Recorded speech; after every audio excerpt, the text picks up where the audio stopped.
Our next guest is the host of Nicksology on ESPN Radio here in San Diego and the owner of 619 Vodka. Please welcome back to the show, Nick Apostolopolous. Nice job with the name. All right. Welcome, Nick. Did I get it? Not much. Good to have you here. Staying busy. Good to be back. Yeah, big announcements for 619 Vodka. Yeah, the infusions are finally out. This is crazy. You've been working on this forever. It's taken forever. It really has. Yeah, I mean, when I founded the company, that was one of the things we wanted to do. And then it kind of got sidetracked for a while. And then in January of last year, so 2015, I thought, okay, we're ready. We had everything we needed. We started working with the government on the formulas, and I thought, oh, these will be out by August. And February 23rd, I think, is when we finally bottled the first ones. So it took forever, but they're finally out. But they're real infusions, though. Right, and that's the key, is that unlike a lot of vodkas that just get some kind of chemical flavorings in them, they go to a flavor house and say, hey, we want, cucumber number 7. We actually worked really hard to do fresh local ingredients in all of our products. So they're real ingredients, fresh. I chop up the cucumbers and we put them in. And that's kind of what makes us different than pretty much anyone else out there. Yeah, well, this has been sort of a long-awaited thing. It's been a big deal, too. Obviously, you guys were on Fox. Right.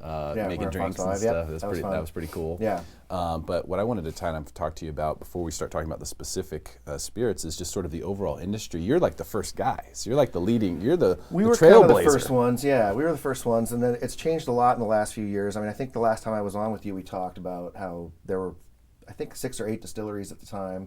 That's still right about the same number, but yeah, we were the first ones kind of out there, but the laws were really difficult to kind of navigate back then, and things have changed a lot. And I think even I mentioned last time that one of the things that changed on January 1st is that now distilleries, if they qualify as craft distilleries, which is like under 100,000 gallons a year, then distilleries can now serve cocktails and actually sell bottles directly to the general public. So it puts them on a little bit better footing, closer to what breweries have, where a brewery can open and actually, a distillery now can open and actually generate revenue without having to try and get into Albertsons and Vaughn's and all those kind of things. So it's really going to change the way the whole spirits thing's done. Yeah, which is super cool, because you look at it, and breweries do have a big advantage in that regard. And the winery is even more so. In fact, you can't sell this to me, right? Like right, you can give it to me, I think, but you can't sell it to me. No, we can't.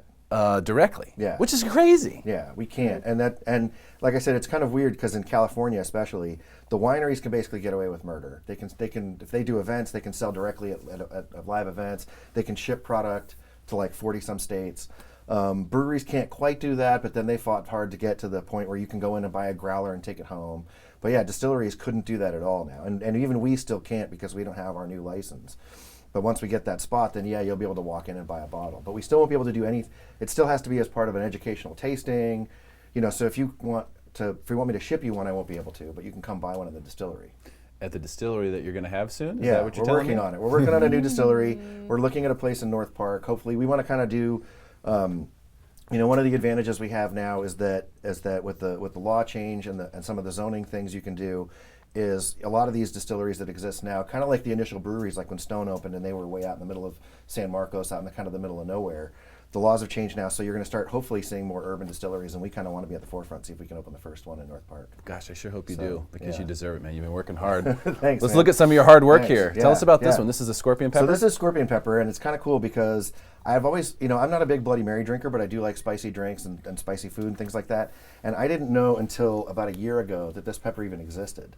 And I got a call, and part of this whole local ethos thing is I got a call from a farmer in Fallbrook who said, hey, I see you have a local vodka. Are you looking to do anything kind of spicy? And I'd been looking at maybe like habanero or something like that. And he said, oh, I grow these scorpion peppers. And I said, what the heck is that? I drove up, I visited him, I tried him. I didn't realize that, so a habanero is about 250,000 Scoville units, and the scorpion pepper is about 2 million. Yeah, it's 8 times hotter. And so the funny part is he gave me some peppers to play around with. I took them home. I cut a pepper up, and I'm like, oh, I don't know, let's just try 1 pepper in a bottle. I cut it in half, put both halves in, and it was undrinkable. It was way too hot. So it was just undrinkable. No matter what you mixed it with, you just couldn't. It was overwhelming. Wow. And that's 1 pepper. So now these bottles average about half a pepper per bottle. And it's pretty hot. The cool part is because of the way we do our infusion. You know how sometimes you go to a restaurant and they have the crazy like super spicy wing and it's like almost a challenge. Oh, sweet. And You're getting a call, buddy. You want to take it? No, I'm good. But the cool part with this is once you drink it, it's really hot, but in about 60 seconds it goes away. so you're not sitting there for 3 or 4 minutes trying to get it out of your. So is this mouth. specifically made for Bloody Mary mixes? Is that the You idea? know, so here's the funny part. We made it for Bloody Marys, but since we've launched again like 6 weeks ago, I think it's been used the least for Bloody Marys. The bartenders around San Diego are loving it, and we have people using it in mezcal cocktails, in martinis, in mules, a spicy mule. And I had a drink this week where a bartender in Hillcrest, her name's Christy, she works at Pardon My French in Hillcrest, and we came in and she started making a cocktail, and she's pulling out Nutella and stuff and making a drink, and I said, I thought you were making a scorpion drink. She's like, yeah, hang on. And she handed me this drink that was like chocolatey with the whipped cream on top and using the scorpion pepper vodka. Wow. So it was spicy chocolate. It was so good. Wow. It was amazing. So people are using it for a lot of different crazy Tell stuff. us a couple, before we talk about the coffee one, because that's going to be huge. Tell us some of the places where people can buy 619 vodka around San Diego, because you have to go to these different establishments to get it, right? Right. So mostly we're bars and restaurants right now. We're working on getting into retail channels. It's a little hard to get into the bigger chain stores. Sorry, my phone's going crazy. It's a little harder. People to get want to the bigger vodka chain. already. Are they calling in right now? Is that what's happening? So we're mostly the way I explain it to people, as far as if you want to go buy a bottle, we're in the bigger small chains like the Keg and Bottles, places like that. But we're not in the big chain stores yet. But we're working on it. Yeah. So like you gave out Pardon My French. Yeah, and Pardon My Hillcrest. French. We're downtown at Mary Jane's. Jane's at the Hard Rock. Social Tap downtown. Bubs by the ballpark. U31 in North Park. True North. There's if you go to the Give a few website, you shout can outs. find the whole list. Yeah, just want to give a few shout outs to some of the people who are supporting Yeah. 619 vodka. So tell us about the coffee infusion. So the coffee is kind of cool. So I don't know if I mentioned this before, but in addition to being a local vodka and doing the handmade fresh infusions, what I really wanted to do is make sure that when we did the infusions, the ingredients we used were local.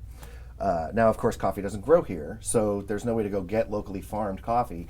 But what we did is we went to Bird Rock Coffee Roasters and sat down with them. And Nick over there, it's kind of funny because I rarely ever meet people named Nick, so it always throws me off when I do. So Nick over there, I saw you get thrown we sat off down- there. It by that. totally You- throws me you were off. talking I'm about it. is You're like, that wait, the Nick. right name? No, 'Cause that's me. Yeah. No, it's not me. It's Yeah. someone else. I always get thrown off. But I went with him, and have you ever done a coffee cupping? Yeah. I talked about this on the radio, where Yeah. where you're supposed to like slurp and do all that kind of stuff. Totally. It's a weird thing, and I'd never done it before. Super weird. Yeah. So we did a cupping, and we actually did like 2 different cuppings, and then they roasted some special beans for us. And because one of the things I wanted is alcohol's already kind of astringent enough, and coffee can be bitter if you don't do it right. And so we worked really hard to find a blend of coffee and then do the roast to where the coffee comes out really creamy. You get that creaminess in the coffee. And so it's kind of cool that we were able to work with them. And like I said, they do a special roast for us when we need to do more coffee. This is awesome. So you can make, so what would you call it? It's not an Irish coffee. This would be what? I mean, A Greek coffee? the